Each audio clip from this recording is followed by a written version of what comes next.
I roamed around the neighborhood a lot growing up. We almost never came in our front door, I bet you. And we lived in that house from 48 to 60, and that 12 years, I bet I didn't go in the front door 12 times. William Dillard II, affectionately known as Bill, was born in Nashville, Arkansas on March 4, 1945, the oldest of 5 born to Alexa and William T. Dillard.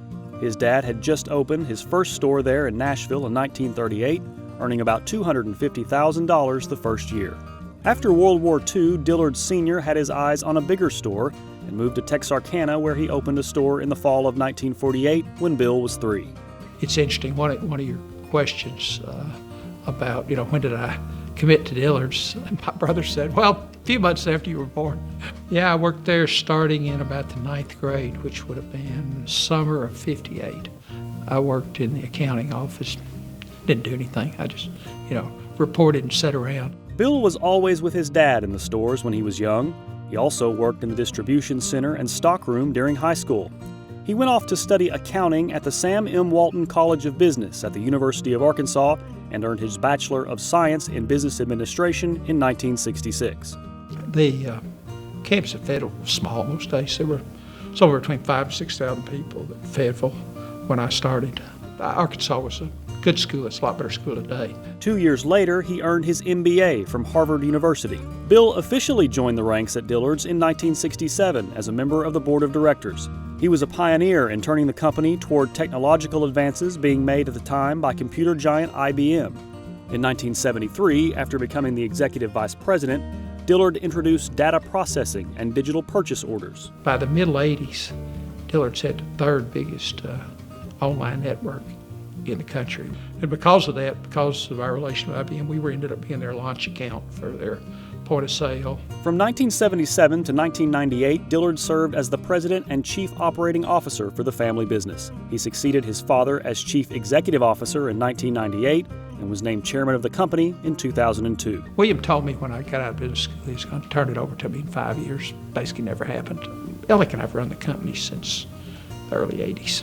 I mean, the titles are kind of meaningless in a family business. During his first years as president, Dillard won praise for his hands-on style of management. In 1998, Dillard took the company through its largest acquisition with the $3 billion purchase of Mercantile Stores Company after years of growth in the retail world. The Mercantile acquisition was a real watershed. It changed the culture a lot. Dillard launched his own brand of clothing, which increased profits. He lowered the company's debt by $2.6 billion over 10 years starting in 2000. He changed the company's vendor relations for the better and reduced inventory at critical times to match the country's economic standing. The world came apart in 2008 for all retailers, basically the world. The last 5 years have been good. From 2008 till now, we did an excellent job of improving the business, moving back up. Bill has been involved in almost every facet of the company's operations during his 40 years in the business. He has unmatched knowledge of the retail industry and is an expert in real estate matters and store location. But if you ask him, you will only get a humble, gentle response. You'll have a hard time getting me to brag. I see the problems, and I always have seen problems instead of, getting up in the morning and think everything's wonderful, because I know that there are, things that need to be done. If you fix the things that aren't wonderful, things usually get better.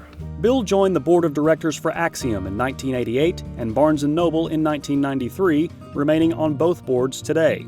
He has given more than just his time, also supporting the University of Arkansas through scholarships, renovations, research, and advancement in education. I gave some money to the athletic department. I specifically told them I didn't want to press on it. Pretty much that way about charity. I think people that feel like they need to put their names on buildings, do things, it's fine, but it's not me. Like his father before him, Bill works with his son, William Dillard III, who serves as vice president.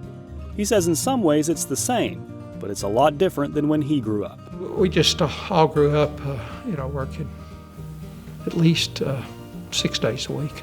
My father would probably think we're a bunch of slackers, since the fact we don't work Saturday afternoons ever, 52 weeks a year. Today, Dillard's operates in 29 states with its headquarters in Little Rock. Arkansas is proud to have Bill and his family call the natural state their home. He follows his father, William Dillard Sr., into the Arkansas Business Hall of Fame. I'm not sure I want to be remembered. I think I'll get judged on what people see and what people do. I'm not particularly looking for a legacy. I've, worked most of my life and built a pretty good company.